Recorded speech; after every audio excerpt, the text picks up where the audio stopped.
जादुई रसोई। विमला छोटे से शहर में रहती थी। उसके पति का देहांत हुए काफी समय हो गया था। परिवार में सिर्फ वह और उसकी बेटी सोनम ही थे। पति के गुजर जाने के बाद विमला ने घर चलाने के लिए लोगों के घरों में काम करना शुरू कर दिया। वह शहर की ही एक बड़ी सोसाइटी के एक घर में काम करती थी। विमला, स्कूल बस आती ही होगी। कोमल को जल्दी से नाश्ता करवा के तैयार कर दो और इसके जाने के बाद काम थोड़ा जल्दी निपटा लेना। आज मैं भी किटी पार्टी के लिए बाहर जाऊंगी। जी मालकिन, ठीक है। इस तरह विमला सुबह से शाम तक भाग दौड़ में ही रहती थी। फिर भी दोनों माँ बेटी एक दूसरे का सहारा थी और बहुत खुशी से दिन बिता रही थी। बेटा, बहुत भूख लगी है, कुछ खाने को मिलेगा? भगवान तुम पर कृपा करे। अम्मा, मैं आपको क्या ही दे सकती हूँ। मैं तो खुद इस घर में नौकरानी का काम करती हूँ। अभी मालकिन घर पर नहीं है, वरना वह आपको कुछ पैसे दे देती। वह बहुत अच्छी हैं। बेटा, मुझे पैसे नहीं चाहिए। 2 दिन से भूखी हूँ। कुछ खाने को मिल जाता तो बड़ी मेहरबानी होती तुम्हारी। बूढ़ी अम्मा की ऐसी हालत देखकर विमला को उस पर बहुत दया आ गई। वह घर के अंदर जाती है और कुछ खाना लाकर उस अम्मा को देती है और अम्मा खाना लेकर चली जाती हैं।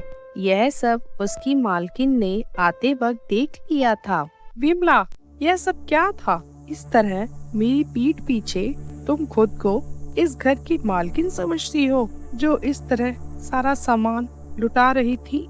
नहीं नहीं मेम साहब, ऐसी बात नहीं है। वह बेचारी बुढ़िया सिर्फ रोटी ही मांग रही थी और भगवान की दया से तो आपके पास सब कुछ है।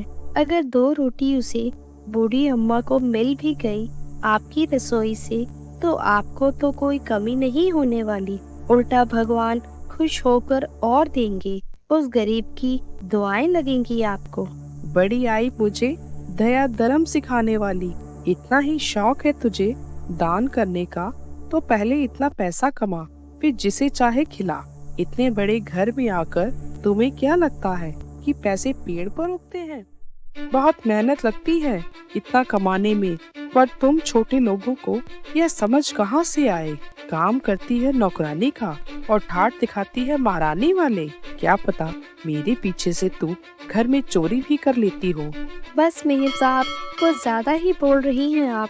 वैसे भी मुझे पगार के साथ साथ एक वक्त का खाना देने का भी आपने वादा किया था। उसी खाने में से ही 2 रोटियां अम्मा को दे दी है मैंने। आपके खजाने से कुछ नहीं घटा।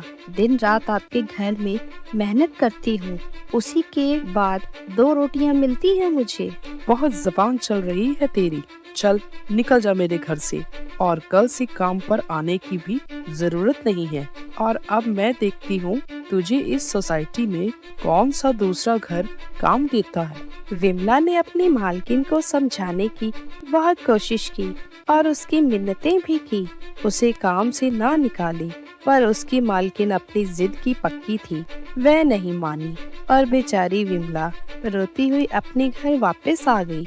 अगले दिन से ही उसने नई जगह काम की तलाश शुरू कर दी।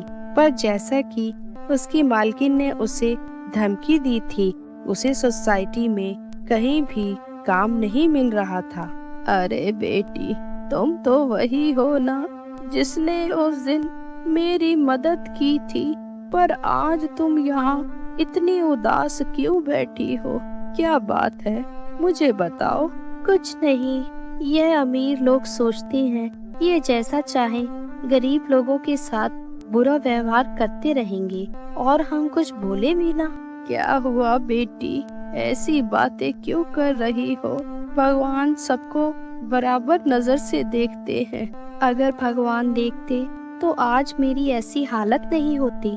मेरे पति के जाने के बाद मैं अपनी बेटी को कैसे पाल रही हूँ यह मैं ही जानती हूँ। और इस बार 2 रोटी किसी को खिलाने पर गुस्सा होकर मेरी मालकिन ने मुझे काम से निकाल दिया और कहीं काम ना मिले इसकी भी वह कोशिशें कर रही है। भगवान ने इनको इतना कुछ दिया है, पर यह किसी की भूख प्यास नहीं समझते, किसी के दर्द में उसकी सहायता नहीं करते। भगवान को भी ऐसे लोगों को देना चाहिए जो दूसरे के दुख में उनके साथी बन सके। मैं जानती हूँ बेटा, तुम्हारी यह हालत मेरी वजह से ही हुई है। मेरे ही 2 रोटी के चक्कर में आज तुम ऐसे भटक रही हो, पर चिंता मत करो, अब भगवान उसे ही देगा जो सबकी मदद करने में विश्वास रखता है। इस तरह विमला उस बूढ़ी अम्मा को अपने साथ अपने घर ले आई। बैठो अम्मा, यही है मेरा घर, आप यहीं रुको, मैं आपके लिए कुछ खाने के लिए लाती हूँ। बेटा, घर में जो भी है अगर वो मुझे खिला दोगी तो फिर तुम माँ बेटी रात को क्या खाओगी? यह सुनकर विमला बहुत ही हैरान हो गई कि अम्मा को कैसे पता चला कि उसके घर पर सिर्फ एक ही वक्त का खाना है। कोई बात नहीं अम्मा, तब की तब देखेंगी, अभी तो आप कुछ खा लो। अम्मा को बिठाकर जैसे ही विमला रसोई घर में जाती है तो वह देखती रह जाती है कि उसके रसोई में बहुत सा राशन रखा हुआ है। फल, सब्जियां, अनाज, सभी कुछ बहुत अधिक मात्रा में है वहाँ रखा हुआ था। यह सब देख वह एक पल के लिए घबरा गई। तभी वह बूढ़ी अम्मा भी वहाँ आ जाती है और वह एक परी में बदल जाती है। तुम डरो मत विमला, मैंने कहा था ना, अब भगवान उसी को सब कुछ देंगे जो सब में बांट सके। तुम्हारे अंदर सेवा भावना है पर साधन नहीं है। लो, अब तुम्हारे पास इसकी भी कमी नहीं होगी। आप कौन हैं? मैं एक परी हूँ। उस दिन तुमने मेरी मदद की थी, इसीलिए आज मैं तुम्हें यह जादुई रसोई भेंट करने आई हूँ। इस जादुई रसोई में तुम कितना भी भोजन बनाओ, यह सामान कभी भी खत्म नहीं होगा। इस तरह परी विमला को जादुई रसोई का तोहफा देकर वहाँ से चली गई और विमला ने अपनी खाने की टिफिन सर्विस शुरू कर दी।